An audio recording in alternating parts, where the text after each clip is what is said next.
കൂടുതൽ വാർത്തകളും വീഡിയോകളും കാണാൻ ഈ ചാനൽ സബ്സ്ക്രൈബ് ചെയ്യുക. കൂടെ ബെൽ ബട്ടൺ അമർത്തുക. Please subscribe our channel. എല്ലാ ഏഷ്യ ലൈവ് TV പ്രേക്ഷകർക്കും എൻ്റെ വിനീതമായ സുസ്വാഗതം. കുംഭം രാശിയെപ്പറ്റി ഉള്ള ഈ വർഷത്തെ ഫലങ്ങൾ മേടം 1 മുതലുള്ള ഫലങ്ങളാണ് പറയുന്നത്. കുംഭം രാശിയുടെ നക്ഷത്രങ്ങൾ അവിട്ടം അരയും ചതയവും പൂരുട്ടാതി മുക്കാലും. ഈ 2.25 നക്ഷത്രങ്ങളാണ് കുംഭം രാശിയിൽ വരുന്നത്.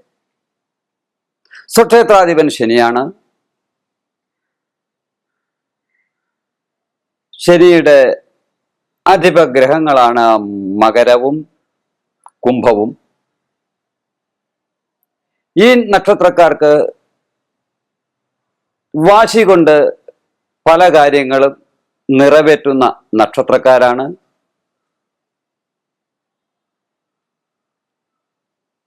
കുടുംബ ബന്ധുക്കളിൽ നിന്ന് വേണ്ടത്ര അനുകൂലതകൾ പ്രാപ്യമാകുവാനുള്ള യോഗം കുറവുള്ള നക്ഷത്രങ്ങളാണ്. എന്നാൽ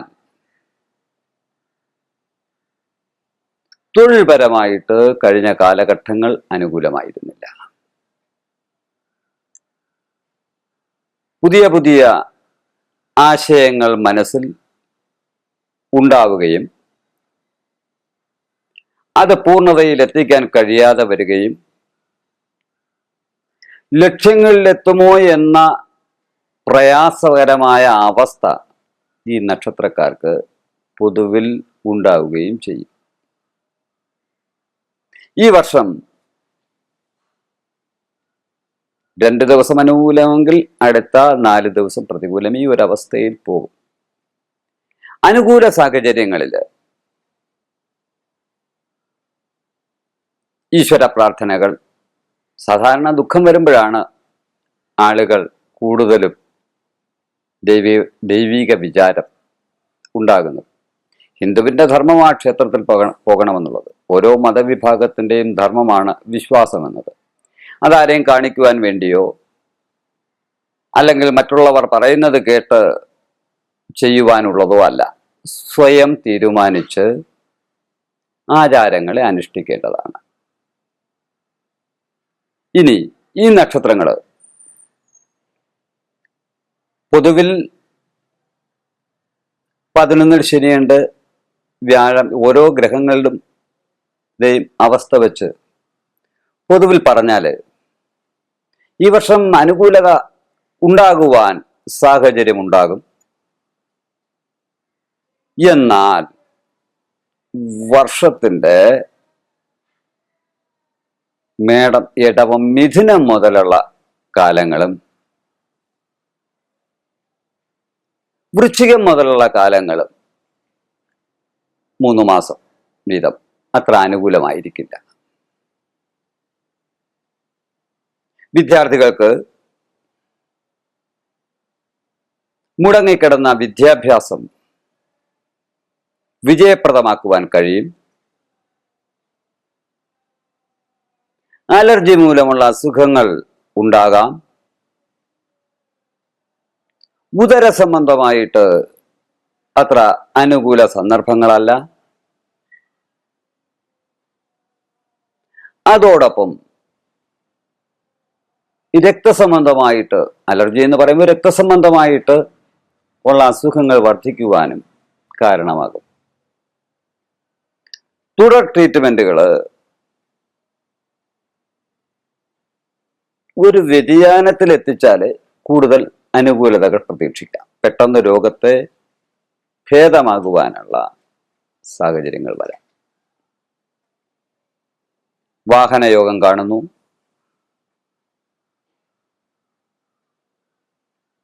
പുനർനിർമ്മാണ പ്രവർത്തനങ്ങൾ കാണുന്നു. കരാർ മേഖലയിൽ പ്രവർത്തിക്കുന്നവർക്ക് അനുകൂലമായ സന്ദർഭമല്ല. ഗവൺമെന്റ് ജോലിയിൽ പ്രൊമോഷൻ സാധ്യതകൾ കാണുന്നു. തൊഴിൽപരമായിട്ട് ബിസിനസ് നടത്തുന്നവർക്ക് തുലാമാസം കഴിഞ്ഞതിന് ശേഷം അല്പം പ്രതികൂലമായ സന്ദർഭങ്ങൾ ഉണ്ടാകും. മിഥുനം കഴിഞ്ഞ് അനുകൂലമാകുവാനുള്ള യോഗമുണ്ടാകും. കുടുംബപരമായിട്ട് നിസ്സാര കാര്യങ്ങളിൽ ദാമ്പത്യ പ്രതിസന്ധികൾ ഉണ്ടാകാതെ സൂക്ഷിക്കണം. എടുത്തുചാടിയുള്ള പ്രവർത്തനങ്ങൾ വൈഷമ്യങ്ങളിലേക്ക് നയിക്കാം. മനസ്സ് ഏകോപിപ്പിക്കുവാനുള്ള പ്രവണത കൂടുതലായി കാണിക്കണം. പെട്ടെന്ന് എല്ലാ കാര്യങ്ങളും തിരിച്ചറിയാനുള്ള കഴിവുള്ള നക്ഷത്രക്കാരാണിവര്. എന്നാൽ ആ സന്ദർഭത്തില് ഇവർ അതിന് പ്രാപ്തരാകാതെയും വരും. അതുകൊണ്ട് കൂടുതൽ വൈഷമ്യങ്ങൾ ഇവർക്ക് ഉണ്ടാകും. ചിലപ്പോൾ തിരിച്ചറിവുണ്ടെന്ന് ധരിച്ചിട്ട് തിരിച്ചറിവില്ലാതെ പ്രവർത്തിക്കും.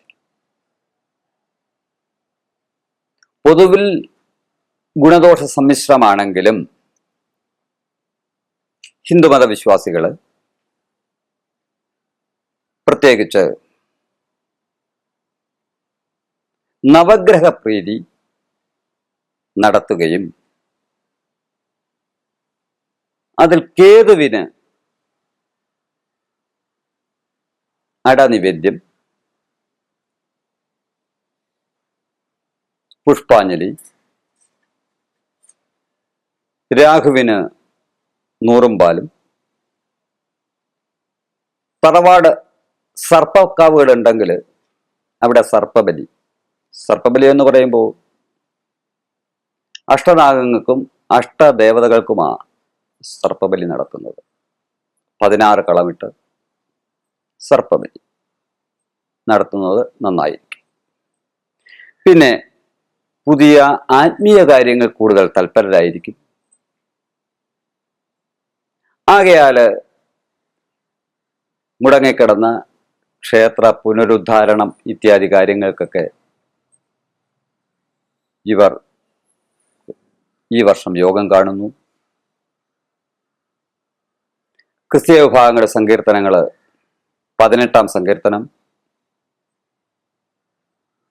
അതോടൊപ്പം 43-ാം സങ്കീർത്തനം, 71-ാം സങ്കീർത്തനം ഇത്യാദി ചൊല്ലുന്നത് നന്നായിരിക്കും. മുസ്ലിം വിഭാഗക്കാര് മുസായഫില് സൂറത്തുകളില് 11-ാം സൂറത്ത്, 24-ാം സൂറത്ത്,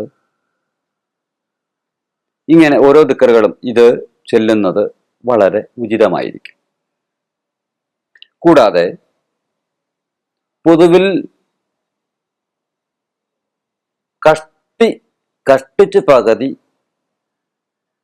സമയം ഈ വർഷം അനുകൂലതയായിരിക്കും. അത് ഈ പറഞ്ഞതുപോലെ 2 ദിവസം അനുകൂലമെങ്കിൽ 3 ദിവസം പ്രതികൂലം, ഈ ഒരു സന്ദർഭം ഈ നക്ഷത്രക്കാർക്ക് കാണുന്നുണ്ട്. എന്തായാലും പൊതുവിൽ ഈ നക്ഷത്രത്തിന് അനുകൂലതകൾ ഉണ്ടാകും. നവരത്നങ്ങളില്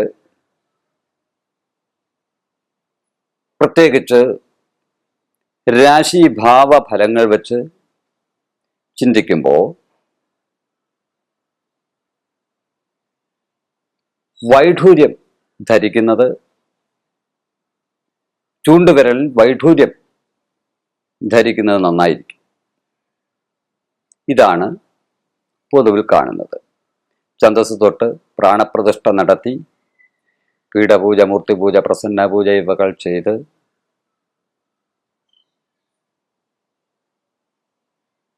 നവഗ്രഹ പൂജ നടത്തുന്നതും നന്നായിരിക്കും.